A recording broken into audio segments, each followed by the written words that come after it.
I want you to look at a diamond. Before it shines, what is it? It is a piece of coal. It is dark. It is under crushing pressure. It is buried in the dirt. If that coal could feel, it would think, I am being destroyed. I am being crushed. My life is over, but it isn't being destroyed. It is being forged. Many of you watching this right now feel like the coal. You feel heavy. You feel like you are fighting a silent war every single day. You think this pressure is a sign of weakness? You look at other people smiling on Instagram and think, why is it so easy for them and so hard for me? But what if I told you that you are reading the data wrong? What if the heaviness you feel isn't a sign that you are breaking, but a sign that you are becoming something harder? Something unbreakable?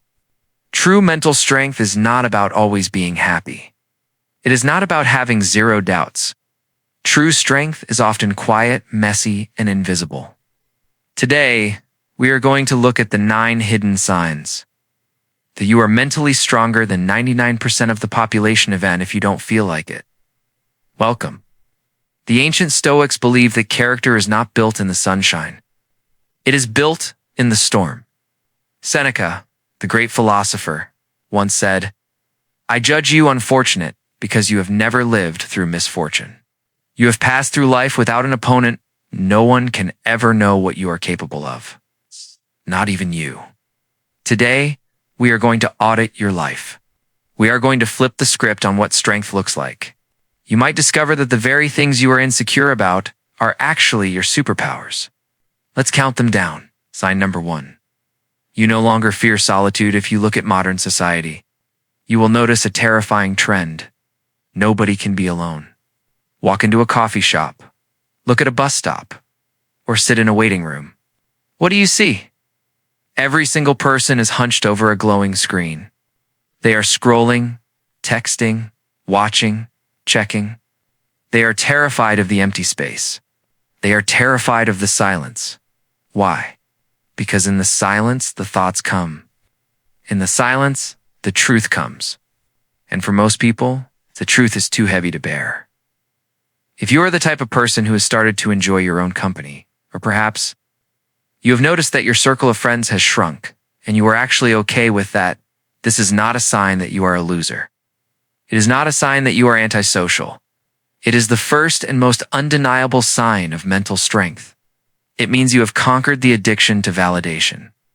The French philosopher Blaise Pascal once wrote, all of humanity's problems stem from man's inability to sit quietly in a room alone. Think about the depth of that statement. Wars, bad relationships, drug addictions, greed.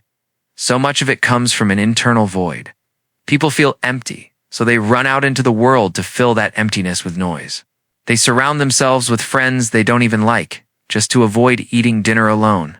They stay in toxic relationships because the fear of the single bed is stronger than their self-respect. They chase likes on the internet because they cannot validate themselves. But you are different. If you have reached a point where you can sit in a room, no phone, no music, and no people, and feel completely at peace, you have achieved a level of freedom that 99% of people will never know. You have become self-sufficient. The Stoics called this autarkia self-sufficiency. It doesn't mean you don't love people. It doesn't mean you are a hermit.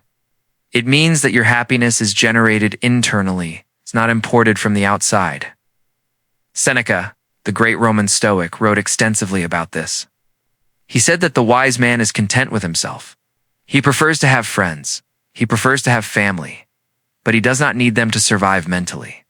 If his friends leave, or if he is cast into exile, he remains whole. He is not a half man looking for another half to complete him. He is a whole universe unto himself. Many of you watching this might feel a certain sadness because you feel lonely.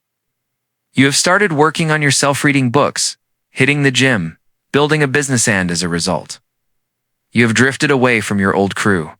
You don't get invited to the parties anymore. The group chat is silent. I want you to reframe this immediately. This is not loneliness. This is the filtering process. As you grow stronger mentally, your tolerance for bullshit drops to 0. You can no longer tolerate gossip. You can no longer tolerate people who complain but do nothing to fix their lives. You can no longer tolerate surface-level conversations about celebrities or politics. You crave depth. And because depth is rare, you find yourself alone more often. This is a sign of strength because it shows you value your peace more than your popularity. Weak people compromise their values to fit in. They laugh at jokes that aren't funny. They drink when they don't want to. They agree with opinions they think are stupid just to keep the peace. They are chameleons, constantly changing their colors to match the room.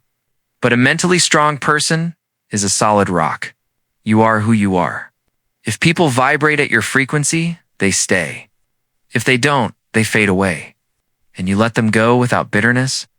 Consider the fear of missing out, FOMO. This is the disease of the weak mind. It is the anxiety that somewhere else, people are having more fun than you. It drives people to go to clubs they hate and spend money they don't have. When you are mentally strong, you experience JOM. Oh, the joy of missing out. You are happy to be home. You are happy to be working on your craft. You realize that the fun everyone is posting about is mostly fake. It is a performance. You have retired from the performance. Furthermore, solitude is the laboratory of excellence. No great thing was ever created by a committee. No masterpiece was painted in a crowded club. Isaac Newton, Nikola Tesla, Marcus Aurelius, these men spent massive amounts of time in solitude. That is where the deep work happens. That is where the strategy is built. If you are comfortable being alone, it means you are comfortable with your own mind. You have faced your demons. You have looked in the mirror and accepted what you saw. You have stopped running. So if you are spending your Friday nights reading, or working, or just resting, while the rest of the world is frantically trying to escape reality, do not feel bad. You are building a fortress. In that silence, you are becoming dangerous. In that silence, you are becoming free. The ability to walk alone is the prerequisite for the ability to lead. The sheep need the flock. The lion walks alone. Sign number 2. You no longer react to disrespect. If you want to know how weak a man is, look at how easily he is offended. This is the ultimate litmus test of the human psyche. The average person walks through life like a minefield. They are filled with hidden insecurities, open wounds, and a fragile ego. If you step on one of these mines by looking at them the wrong way, by disagreeing with their politics, or by making a joke, they explode. They scream. They fight. They ruin their own day to prove a point. They think this reaction is strength. They think they are standing up for themselves. They are wrong. Reactivity is not strength. Reactivity is slavery. If you have noticed that you are becoming harder to offend, if someone insults you and you feel nothing, then you have reached a terrifying level of mental strength. You have entered the realm of emotional sovereignty. Let's break down the mechanics of an insult. When someone insults you, they are offering you a gift of poison. Imagine a stranger walking up to you on the street and holding out a cup of poison. If you take the cup and drink it, you get sick. Who is to blame? The stranger for offering it, or you for drinking it? Most people drink the cup every single time. Someone calls them stupid and they immediately drink the poison. They internalize the word. They start questioning themselves. Or they get angry to defend their image. They accept the premise of the insult. But the Stoic master does not accept the cup. He looks at it. He acknowledges it exists, and then he leaves it in the stranger's hands. If you don't accept the gift, it still belongs to the giver. The anger, the bitterness, the toxicity, it remains with them, burning their hands, not yours. Epictetus, the slave-turned-philosopher, had a brilliant hack for this. He said, if you hear that someone is speaking ill of you, instead of trying to defend yourself, you should say, he obviously does not know me very well. Otherwise, he would have mentioned all my other faults. Think about the power of that response. It is total invincibility. You cannot insult a man who agrees with you. Cannot humiliate a man who has no ego to bruise. By refusing to get angry, you rob the attacker of their satisfaction. They wanted a reaction. They wanted to see you crumble. By giving them nothing but a calm smile, you reflect their own ugliness back at them. This sign of strength reveals that you understand the psychology of projection. You realize that happy, confident, successful people do not go around destroying others. If you see a billionaire arguing with a waiter, he is not rich, he is poor in spirit. If you see a strong man bullying a weak man, he is not strong, he is a coward. When someone attacks you, it is rarely about you. It is a confession of their own pain. They are overflowing with misery, and they need to dump it somewhere. You just happen to be standing there. Once you see this truth, you stop getting angry, and you start feeling pity. You don't hate the person screaming at you in traffic. You feel sorry for them. You think it must be hell to live inside that head. This shift from anger to pity is the hallmark of spiritual maturity. You are no longer a participant in their drama. You're an observer of their illness. There is also the concept of the hierarchy of attention. A lion does not turn around when a small dog barks at him. If the lion turned around and roared back, he would be lowering himself to the level of the dog. He would be admitting that the dog is a threat worth his energy. The lion keeps walking. His silence is the ultimate display of dominance. When you react to disrespect, you are elevating the disrespecter. You are saying, "Your opinion matters to me. You have the power to control my emotions." Why would you give a stranger that kind of power? Why would you give them the remote control to your brain? The mentally strong person keeps the remote control. They decide when to be angry, and usually they decide it's too expensive. Peace is expensive, you tell yourself, and this person cannot afford to buy mine. Now be careful not to confuse this with being a doormat. There is a difference between reaction and action.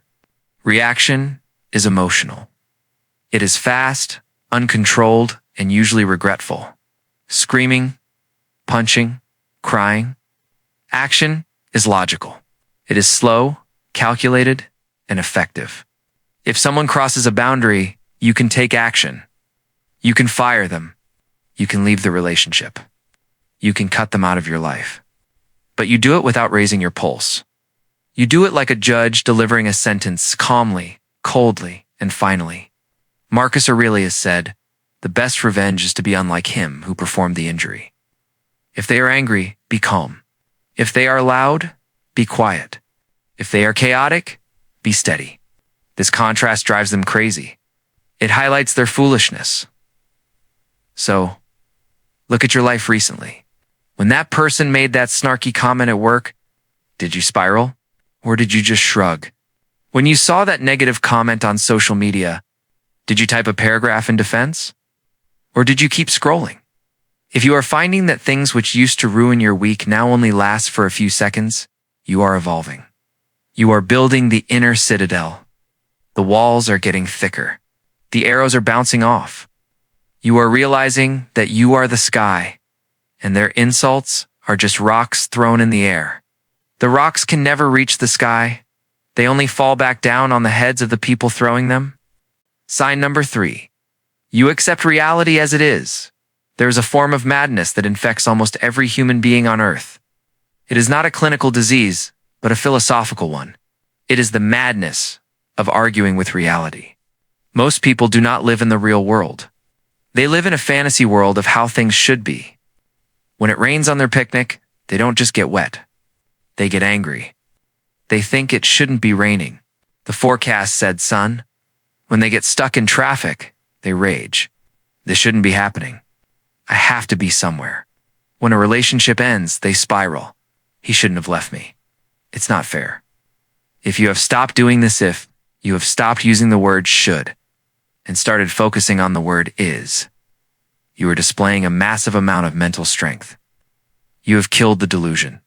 You have accepted the cold, hard texture of reality. This is the hardest pill to swallow. Suffering is simply the gap between your expectations and reality. If you expect the world to be fair, and it is unfair, you suffer. If you expect people to be kind, and they are rude, you suffer. The weak mind tries to close this gap by screaming at reality, trying to force it to change. They waste years of their life resentful over a divorce that happened a decade ago. They waste massive energy hating a boss who is never going to change. They are like a man standing by a river, yelling at the water to flow upstream. It is exhausting, and it is futile. The mentally strong person closes the gap the other way. They adjust their expectations to match reality. This is not pessimism. It is extreme rationality. When you lose your job, you don't waste 3 weeks crying about how wrong it was. You look at the situation and say, okay, I am unemployed. My bank account has $2,000. These are the facts. What is the next move? Do you see the difference? The weak person is stuck in the past. Why did this happen? The strong person is operating in the present. What do I do now? This is what the Stoics called the art of acquiescence. Epictetus said, do not seek for things to happen the way you want them to. Rather, wish that what happens happen the way it happens. Then you will be happy. This sounds passive to the modern ear. We are taught to be go-getters, to change the world. But do not confuse acceptance with passivity. Acceptance is the prerequisite for effective action. Imagine you are a general on a battlefield. You look at your map. The map says there should be a bridge across the river. But when you look through your binoculars, the bridge is blown up. The weak general panics. The map says there is a bridge. There should be a bridge. This is a disaster. He freezes. The strong general accepts reality instantly. The bridge is gone. We must swim or build a raft. He doesn't waste a single calorie of energy wishing the bridge was still there. He deals with the mud, the water, and the danger exactly as they are. If you find yourself navigating chaos without complaining, you possess this strength. You realize that fairness is a human invention. It does not exist in nature. The gazelle doesn't get a trial before the lion eats it. A cancer diagnosis doesn't check if you're a good person before it strikes. When you accept that the universe is indifferent, not cruel, just indifferent, you stop taking bad luck personally.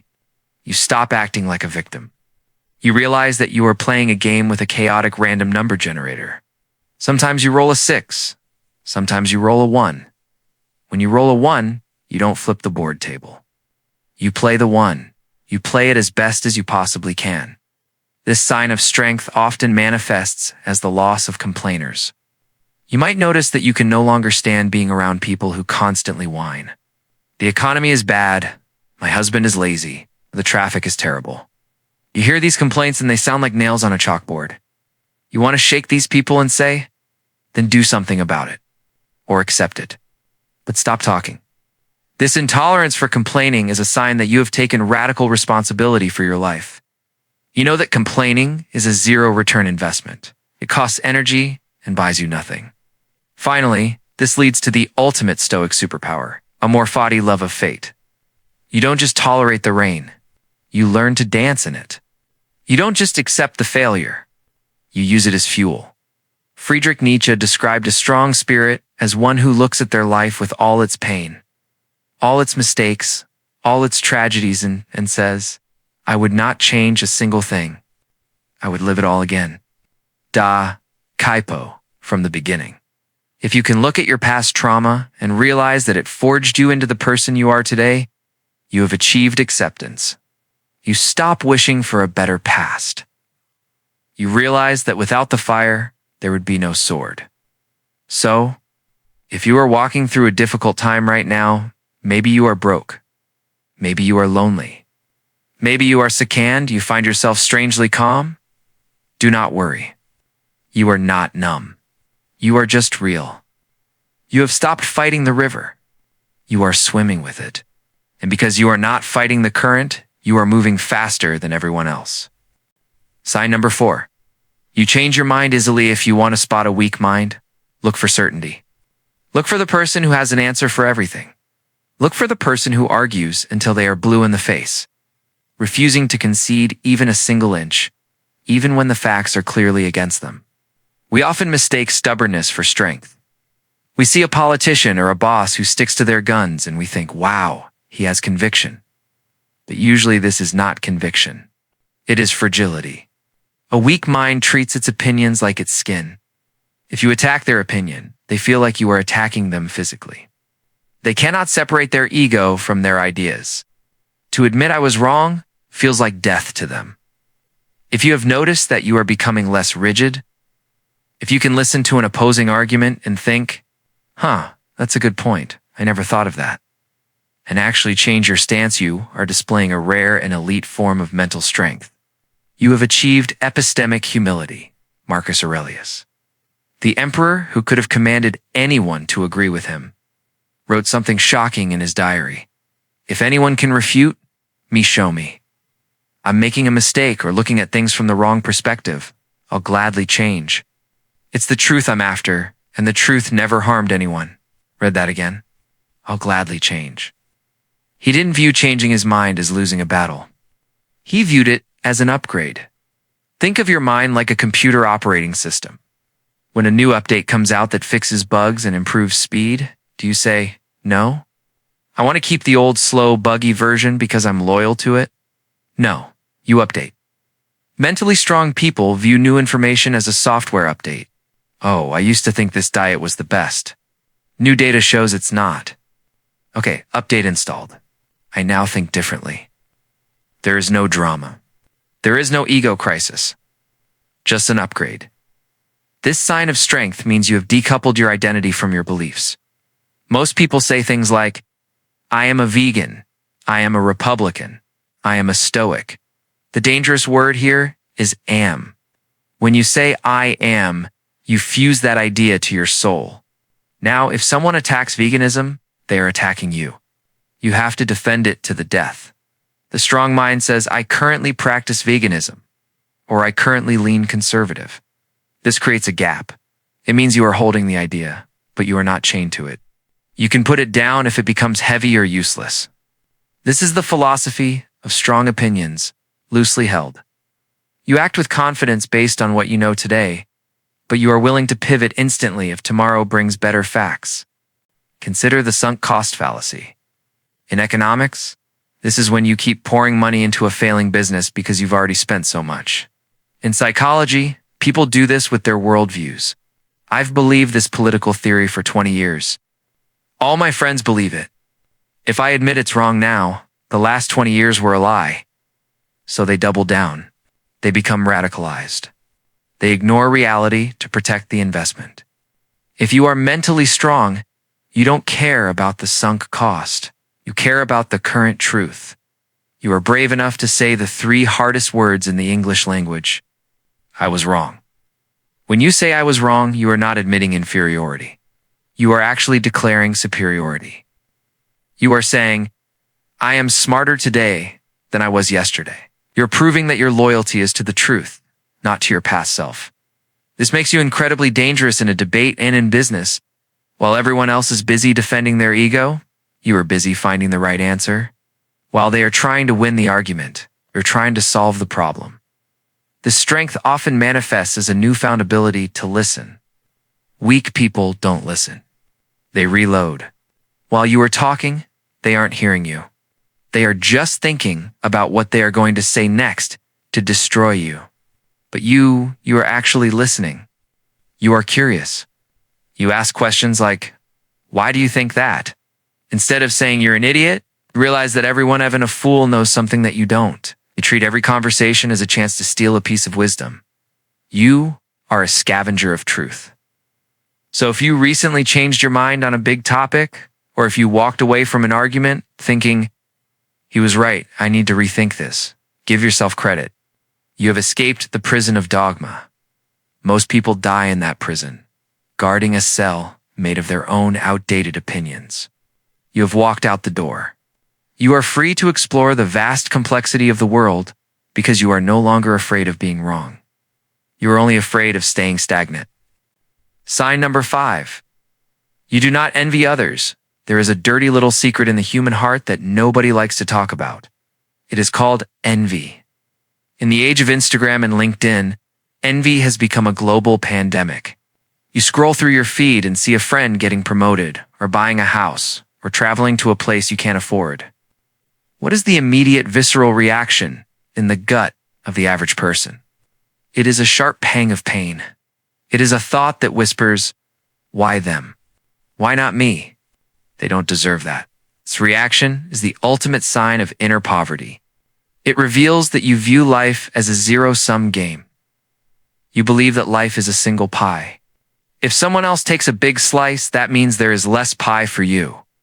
So, when they win, you feel like you have lost. If you have noticed that this feeling is disappearing, if you can look at a competitor winning or a friend succeeding and genuinely say, "Good for them, you have unlocked a massive level of mental strength." You have shifted from a scarcity mindset to an abundance mindset. Let's be brutal about what envy actually is. Envy is an admission of inferiority. When you are jealous of another man, you are subconsciously admitting that he is above you. You are admitting that he has something you are incapable of getting on your own. You are putting him on a pedestal and putting yourself in the dirt. The mentally strong person refuses to do this. They have too much self-respect to envy anyone. They look at success differently. They don't see a zero-sum pie. They see an infinite ocean. If someone else catches a big fish, it doesn't mean there are no fish left. It just proves that there are fish in the water. It proves that fishing works. Instead of hating the fisherman, the strong person studies him. What bait did he use? What time of day did he go out? They turn envy into data. They turn bitterness into blueprints. This is a profound shift. Weak people want to tear successful people down to their level. This is called tall poppy syndrome. If one flower grows higher than the rest, the others want to cut it, so everyone is equal. But notice, they want everyone equal in mediocrity, not in greatness. The strong person wants to rise. If they see a tall poppy, they don't want to cut it. They want to grow tall next to it. They realize that being surrounded by winners forces them to win. There is a saying, if you are the smartest person in the room, you are in the wrong room. The weak ego wants to be the smartest and richest in the room so it can feel superior. The strong ego wants to be the dumbest and poorest in the room so it can learn. The Stoics spoke often about staying in your own lane. Marcus Aurelius wrote, "Look how much time he gains who does not look to see what his neighbor says or does or thinks, but only at what he does himself, to make it just and holy." Imagine a runner in the Olympics. He is sprinting for the finish line. What happens if he turns his head to look at the guy in the next lane? He slows down. He loses his form. He might trip. Comparison is a speed bump. Every second you spend looking at someone else's life is a second you are not working on your own. The mentally strong person wears blinders. They are obsessed with their own personal best. They are not trying to beat you. They are trying to beat who they were yesterday. If you win, they high-five you, and then they go back to work. Your victory has nothing to do with their journey. This strength also manifests as the ability to celebrate others. It takes a very big person to be small enough to clap for someone else. When your friend gets that job, do you feel a knot in your stomach? Or do you feel a burst of excitement? If you can celebrate their win, it means you are secure. It means you know your time is coming. It means you trust your own timeline. You understand that life is not a race against others. It is a marathon against yourself. Everyone is running a different course. Some start fast and burn out. Some start slow and finish strong. To compare your chapter 1 to someone else's chapter 20 is insanity. Furthermore, envy blocks your blessings. If you hate rich people, you will never become rich because your subconscious mind will not let you become what you hate. If you hate happy couples, you will never have a happy relationship because you have associated love with resentment. To attract success, you must admire success.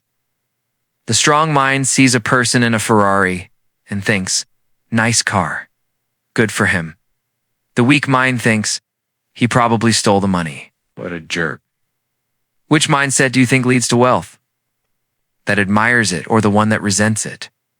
So if you are scrolling through social media and you feel that familiar sting of jealousy, catch it. Stop, breathe, flip the script. Say to yourself, "This is just evidence that it is possible." Then put the phone down and get back to work. Let them have their victory.